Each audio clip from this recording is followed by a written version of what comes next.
It's this car. It has been parked here for a week and suddenly it can't start. The owner wants to tow it away for $800. Look, the tow truck is here, but I asked him to wait. Why waste money on this? Let me see it. Let's see what's wrong with this car. Here are the tools I brought. Let's try to start the car.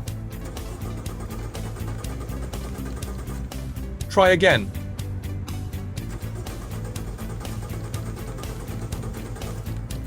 It really won't start. Do you know why? Let's take a look at the engine. This problem has been going on for more than half a month. The repairman replaced the spark plug, cleaned the throttle, cleaned the oil line, and replaced the oil pump. It cost $3,000, but the problem was not solved. Without further ado, let's take a look. Usually, there are 3 reasons why a car cannot start: oil circuit, electric circuit, gas circuit. The owner has already repaired the oil circuit and the electric circuit. Now the only thing left is the gas circuit. Speaking of the gas circuit, I guess there might be something wrong with this part.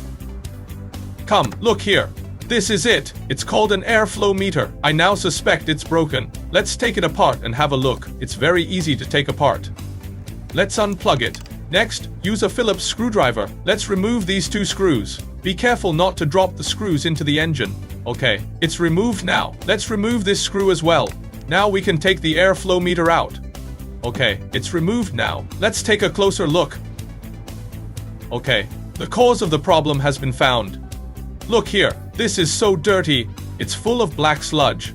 No wonder the car won't start. Now that the cause of the problem has been found, it's very easy to solve.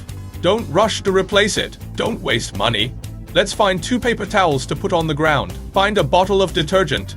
Let's clean it. Look, it's too dirty. The airflow meter is used to detect the intake volume. The engine computer will control the injection volume based on its signal. If it is too dirty, the car will have unstable idle speed, insufficient power, and excessive exhaust gas. In serious cases, it will also cause the car to fail to start. Okay, now it's clean. Look here, it's like new. Next, let's put it back together and see if the car starts. Installation is also very simple. Let's plug it back in first. Next, screw the screw back in. Let's screw this one back in as well. Finally, plug it back in. Okay, all installed. Next, let's start the car. See if there is any problem. Friends, if the problem is solved, please light up the red heart next to me to support me. Next, let's take a look at the effect of the repair. Put the car in P gear. Step on the brake. Start the car. Look, the car starts. And the power is very strong. Let's go. Let's go check out the car engine. Did you see that? The engine runs very smoothly. The problem has been solved. Follow me. Learn about cars every day.